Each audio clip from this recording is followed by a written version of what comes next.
তাহলে দেখো আমরা একবার রিভিশন করে নিই, চলো ফটাফট। এই লংগিটিউডিনাল যে ডিভিশনটা দেখলাম আমরা পূর্ব থেকে পশ্চিমে 5টি অঞ্চলে বিভক্ত। কি কি? কাশ্মীর এবং পাঞ্জাব হিমালয়, নেপাল হিমালয়, আর আসাম হিমালয়, এবং দেখো পূর্বাঞ্চল এবং বা eastern Himalaya. Very very important এটা। ঠিক আছে, দেখো কাশ্মীর ও পাঞ্জাব হিমালয়, কুমায়ুন হিমালয়, নেপাল হিমালয়, আসাম হিমালয় এবং পূর্বাঞ্চল হিমালয় বা ইস্টার্ন হিমালয়। ঠিক আছে, লংগিটিউডিনাল যে ডিভিশন অফ হিমালয়স এর বাউন্ডারিজগুলো আমাদেরকে দেখতে হবে। ঠিক আছে, দেখো কাশ্মীর এবং পাঞ্জাব হিমালয় দেখো কার কার মধ্যে লোকেশন? ইন্দাস রিভার এবং সতলেজ রিভারের মধ্যে এটা কাশ্মীর এবং পাঞ্জাব হিমালয়টা লোকেশন। আমি তোমাদের ম্যাপটা আবার দেখাচ্ছি, ওখানের মধ্যে আছে দেখো।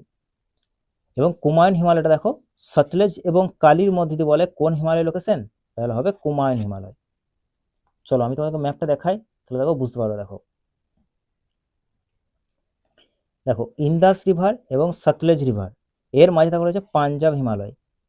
ঠিক আছে, এবং দেখো সতলেজ এবং কালির মাঝে দেখো রয়েছে কুমায়ুন হিমালয়, এবং কালি এবং তিস্তার মাঝে দেখো রয়েছে নেপাল হিমালয়, এবং তিস্তা এবং দেখো এইটা হচ্ছে দিহাং রিভার বা ব্রহ্মপুত্র যদি বলো তাহলে হবে আসাম হিমালয়, এবং দিহাং রিভারের পরের যে অংশটা সেটা হচ্ছে পূর্বাঞ্চল হিমালয়ের পার্ট।